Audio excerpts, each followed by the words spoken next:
नमस्कार दोस्तों, जय भोलेनाथ। क्या हाल है? अपना हाल समाचार कमेंट बॉक्स में जरूर बताइए कि आपका हाल समाचार कैसा है। तो एक बार फिर से हम लेकर आ चुके हैं बहुत ही बवाल, बहुत ही धांसू नया साल पर मैटर। ट्रैक है आर्मी लवर माँ जानुआ कारे आरजी हो। ये गाना तो सुने ही होंगे, यह टुनटुन लाल यादव गाना है, तो आप लोग सुने ही होंगे। इसी ट्रैक पर बहुत ही बवाल, बहुत ही धांसू नया साल पर गाना लिखे हैं जो आपको बेहद ही पसंद आएगा। तो वीडियो शुरू से अंत तक जरूर देखिएगा। और आप मेरे चैनल में पहली बार आए हैं या अभी तक नहीं किए चैनल सब्सक्राइब, तो चैनल को सब्सक्राइब कर लीजिए ताकि कोई भी डाल लूँ वीडियो तो सबसे पहले आपको नोटिफिकेशन मिलेगा और सबसे पहले आप वीडियो देख पाएंगे और कोई वीडियो मिस ना कर पाएंगे। तो चैनल को सब्सक्राइब फटाक से कीजिए। तो चलिए बिना टाइम वेस्ट के आपको यह गाना सुना लेते हैं पहले, उसके बाद लास्ट में बात करते हैं। तो चलिए सुनते हैं, लेट्स गो। 21 में परपोज कैनी हो, तोहरा लभर भैनी हो। 21 में परपोज कैनी हो, तोहरा लभर भैनी हो। तू सही प्यार करत रही हो, अरे कवनो दिक्कत नहीं होई मोरे मजनुआ हो।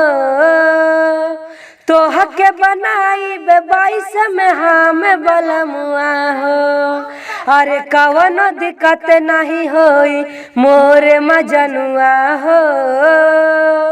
तोह के बनाई 22 में हम बलमुआ हो, अरे कवनो दिक्कत नहीं होई मोरे मजनुआ हो।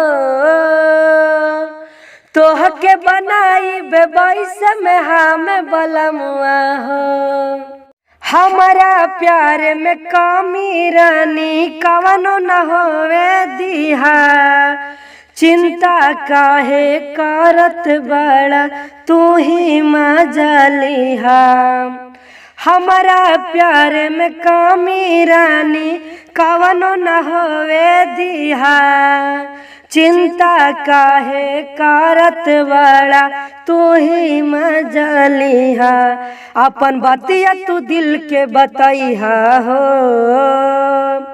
अरे कवनो दिक्कत नहीं होई मोरे मजनुआ हो। तोह के बनाई 22 में हम बलमुआ हो, अरे कवनो दिक्कत नहीं होई मोरे मजनुआ हो। तोह के बनाई 22 में हम बलमुआ हो।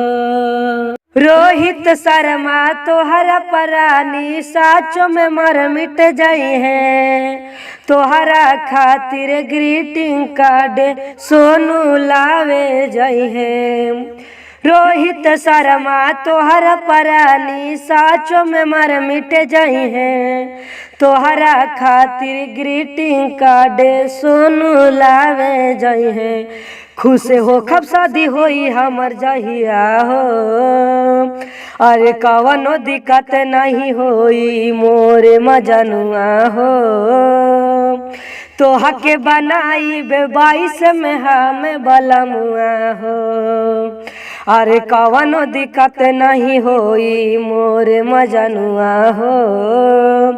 तोह के बनाई 22 में हम बलमुआ हो, अरे कवनो दिक्कत नहीं होई मोरे मजनुआ हो। तोह के बनाई 22 में हम बलमुआ हो। यह गाना सुनकर कैसा लगा? जैसा भी लगा कमेंट बॉक्स में जरूर बताइए कि आपको यह गाना सुनकर कैसा लगा। तो मिलते हैं नेक्स्ट वीडियो में कुछ नया लेकर, कुछ ऐसा ही धमाल मैटर लेकर। तो चलिए बाय बाय, मिलते हैं नेक्स्ट वीडियो में।